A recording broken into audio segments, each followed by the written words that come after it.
மத்தியில் வாசம் செய்யும் தூதர் கணங்கள் போற்றும் தேவனவரே. துதிகளின் மத்தியில் வாசம் செய்யும் தூதர் கணங்கள் போற்றும் தேவனவரே.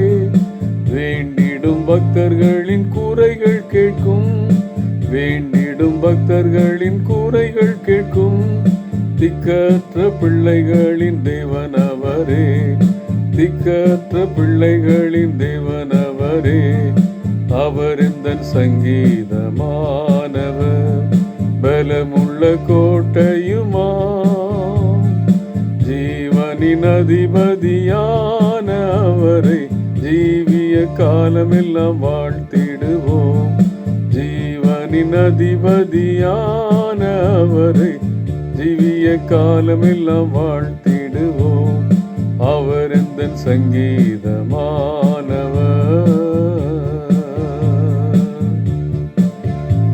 டியர் ஃப்ரெண்ட்ஸ், அன்பின் வாழ்த்துக்கள். ஆண்டவரும் இரட்சகரும் ஆகிய இயேசு கிறிஸ்துவின் நாமத்திலே உங்களை வாழ்த்துகிறேன். துவங்கியிருக்கிற நிதியாண்டின் முதல் நாளிலே ஆண்டவர் தாமே நம்முடைய வேண்டுதல்களுக்கு செவி கொடுக்கிறவராய், நம்மை ஆசீர்வதிக்கிறவராய் இருக்கிறார் என்பதை உணர்ந்து கர்த்தரை ஸ்தோத்தரிப்போம்.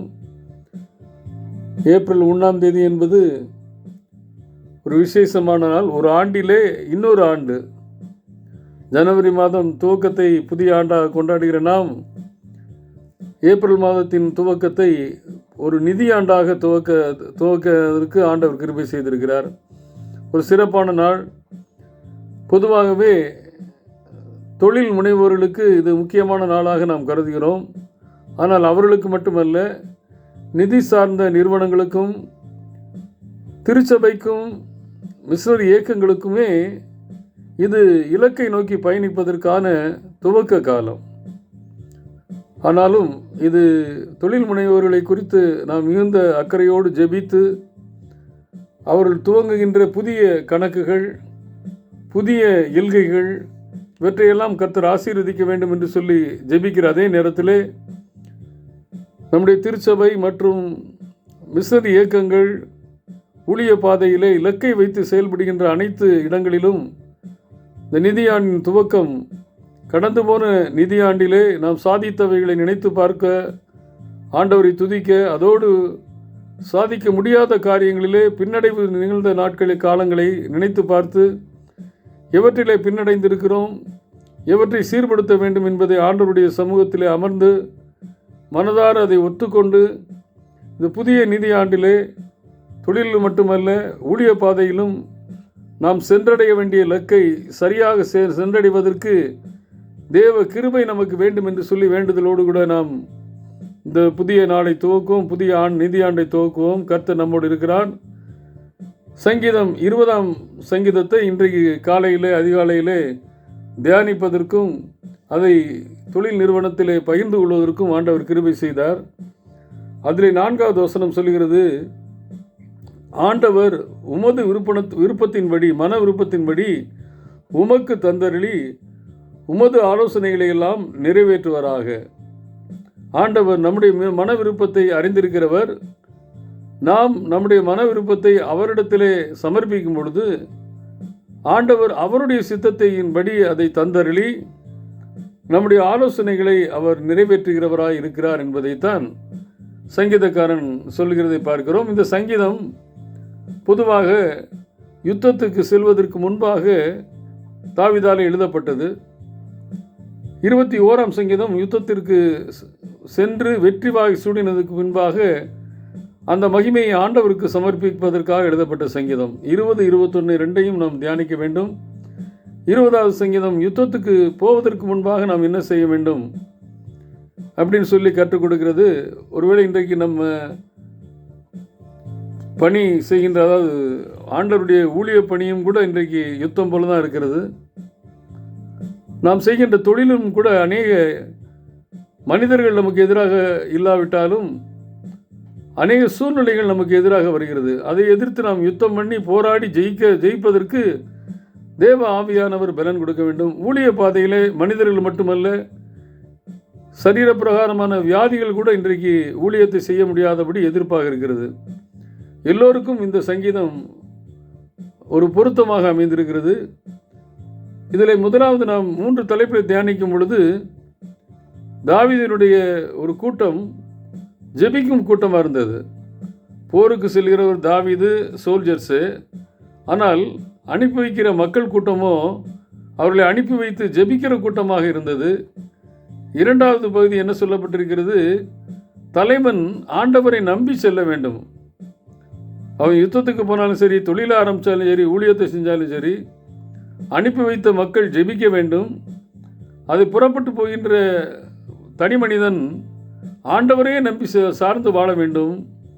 இறுதியாக ஆளுகை செய்கிற ஆண்டவர் எல்லாவற்றையும் பார்த்து கொள்வார். இதுதான் இந்த சங்கீதத்தின் 3 தலைப்பு. முதல் 5 வசனங்களை வாசிக்கும் பொழுது, அந்த யுத்தத்திற்கு செல்கிற மக்கள் என்ன பண்ணுறாங்க, பொது ஜனம் என்ன பண்ணுறாங்கன்னா ஜெபிக்கிறாங்க. அதில் 6 காரியங்கள் சொல்லப்பட்டிருக்கிறது, 1லிருந்து 5 வரையும். அது ஆங்கிலத்தில் மே அப்படின்னு சொல்லி வருது. தேவனுடைய ஆபத்து நாளிலே கர்த்தர் உமது ஜெபத்தை கேட்பாராக, உமக்கு உயர்ந்த அடைக்கலமாவதாக, அவர் உம்மை ஆதரிப்பாராக, உம்முடைய சர்வாங்க பலியை பிரியமாய் ஏற்றுக்கொள்வாராக, உம்முடைய ஆலோசனைகளை நிறைவேற்றுவாராக, உமது வேண்டுதலை எல்லாம் கர்த்தர் நிறைவேற்றுவாராக. 6 விதமான ஜெப குறிப்புகளை ஆண்டவரிடத்தில் வைக்கிற ஜனக்கூட்டம் இருக்கிறதை பார்க்கிறோம். ஒரு தொழில் முனைவோரினுடைய குடும்பம் ஜெபிக்கிற குடும்பமாக இருக்கணும். தொழிலை குறித்து முதலாவது குடும்பத்தின் அங்கங்கள் புரிந்து வைத்திருக்க வேண்டும்.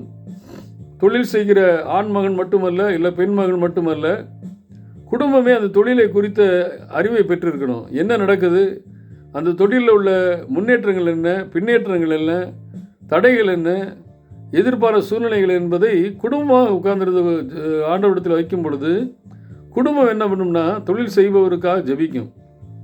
யுத்தத்துக்கு புறப்பட்டு போகின்ற அந்த மனிதனைப் போல தொழில் செய்வதற்கு, ஊழியம் செய்வதற்கு கடந்து செல்கிற அந்த மகனுக்காக, மகளுக்காக குடும்பங்கள் ஜெபிக்க வேண்டும்.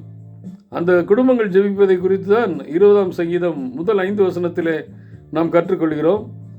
6, 7, 8 3 வசனங்கள் என்ன சொல்கிறது என்றால், புறப்பட்டு போகின்ற இல்லை தொழில் முனைபவர் யாராக இருந்தாலும் சரி, இல்லை ஊழியத்திலே தன்னை அர்ப்பணித்து செல்கின்ற தனி மனிதர்கள் என்ன பண்ணணுமா, ஆண்டவர்களே அசைக்க முடியாத நம்பிக்கை வைக்க வேண்டும். என்னென்னா அவங்க அந்த 6வது வசனத்தில் சொல்லியிருக்கிறது, கர்த்தர் தாம் அபிஷேகம் பண்ணினவரை ரட்சிக்கிறார். ஆண்டவர் அபிஷேகம் பண்ணின அந்த மனிதன் அபிஷேகத்தை இழந்து போய்விடக்கூடாது. அதற்கு அனுதினமும் அதிகாலையிலே அவருடைய பாதத்திலே தனி மனிதனாக அமர்ந்திருந்து புது பலனை பெற்றுக்கொள்ள வேண்டும். அவர் ஜெபத்தை கேட்கிறார் என்ற நம்பிக்கையிலே உறுதியாக இருக்க வேண்டும். 2 விதமான மேன்மைகளை குறித்து 7வது வசனம் சொல்லுது. சிலர் ரதங்களை குறித்தும் சிலர் குதிரைகளை குறித்தும் மேன்மை பாராட்டுகிறார்கள். நமக்கு எதிரான சூழ்நிலையில் இருக்கிறவர்கள் ரதம் வச்சிருக்கிறாங்க, குதிரை வச்சிருக்கிறாங்க, நம்மளை காட்டிலும் திறமைசாலிகள், பணபலம் படைத்தவர்கள், வாய்ப்புகள் அதிகமாக இருக்கிறது என்று சொல்லி அவர்களை பார்த்து பயப்படவும் கூடாது. அதே குதிரை ரதம் என்கிட்ட இருக்குன்னு சொல்லி, என் சுயபலத்தினாலே நான் எல்லாவற்றையும் சாதிக்க முடியும் என்று சொல்லி சுயமேன்மையும் கூடாது. 2மே ஆபத்தானது என்பதை சொல்கிறார்கள். ரதமும் குதிரையும் எதிரணியில் இருந்தாலும் சரி, ரதமும் குதிரையும் என்னிடத்தில் இருந்தாலும் சரி, அங்கே அவங்கள பார்த்து பயப்பட வேண்டியதில்லை. நம்மிடத்தில் இருக்கிறது என்று சொல்லி பெருமை பாராட்டுவதற்கு வாய்ப்பில்லை. எல்லா தொழிலும் சரி, என்னுடைய ஊழியம் சரி, நான் செய்த பெற்றெடுத்த ஆத்துமாக்கள் என்னாலே வந்தது என்று சொல்லி மேன்மை பாராட்டுவதும் ஊழிய பாதையின் தோல்விக்கு அடையாளமாகிடும். அப்போ என்ன பண்ணணும், அழகாக சொல்லியிருக்கிறது, கர்த்தருடைய நாமத்தை குறித்தே மேன்மை பாராட்ட வேண்டும். தொழில் ஸ்தாபனத்திலே ஓனர் யாருன்னா ஆண்டவராகிய இயேசு கிறிஸ்து தான். நம்மெல்லாம் மேனேஜர்ஸ் தான். அதே போல் ஊழிய பாதைகளை நான் எல்லாம் செஞ்சிட்டேன்னு சொல்லக்கூடாது, சொல்ல முடியாது. ஏன்னால் எல்லாம் சர்வ வல்லவர் அவராலே தான் எல்லாம் நடக்குது.